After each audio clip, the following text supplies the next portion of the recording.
Današnja skupščina Perutnine Ptuj je najverjetneje ena zadnjih žal te družbe in hkrati tudi prinaša korenite spremembe.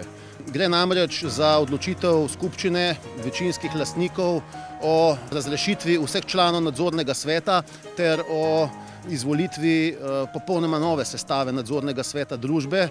Mandat je že nastopil, torej 5 minut po sami skupščini, ki se je ravnokar zaključila, in to najverjetneje pomeni tudi novo upravo družbe v najkrajšem času.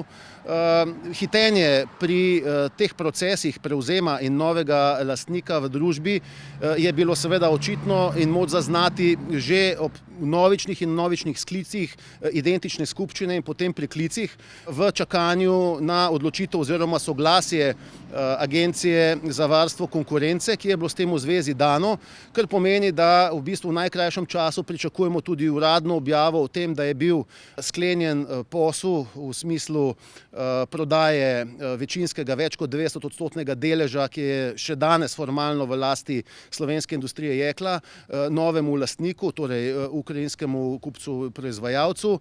In s tem v zvezi seveda z vidika interesov manjšinskih delničarjev za nas ključno vprašanje, kako zagotoviti, zavarovati interese, da bo kupnina, da bo prevzemna cena, ki bojo prejeli manjšinski delničarji, dejansko takšna, kot je bila plačana tudi za večinski delež oziroma v prevzemu družbe.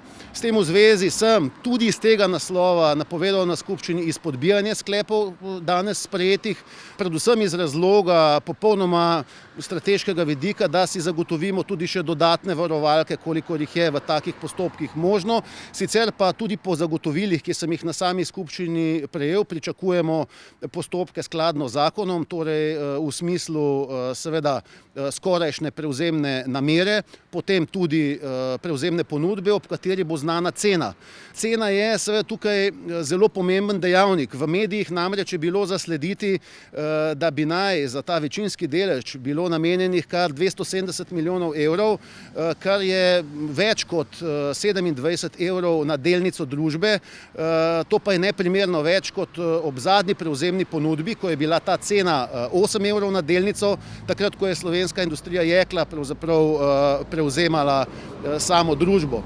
S tem v zvezi je pomembno tudi opozoriti, da smo zavarovali interese manjšinskih delničarjev s postopkom in zahtevo za izstop iz družbe, ki je že na sodišču in tudi poteka. Opozarjam delničarje, teh je v družbi preko 5100, od teh pa jih je preko 3200 še vedno na ukinjenih registrskih računih, da se naj vključijo v postopke, ki jih pri združenju peljemo.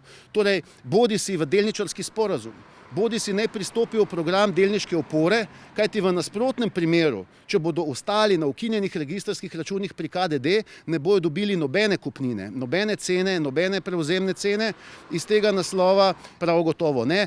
Hkrati pa naj ob res tokratnem pomembnem dogodku za družbo, žal, kot rečeno, verjetno eni zadnjih skupščin, ki prinaša in bo prinesla korenite spremembe v sam sistem, v eno od slovenskih multinacionalk, tudi spričo teh sprememb želim uspešno prihodnost, uspešno perspektivo družbi in seveda uspešno delo novim članom nadzora in pričakovano tudi uprave.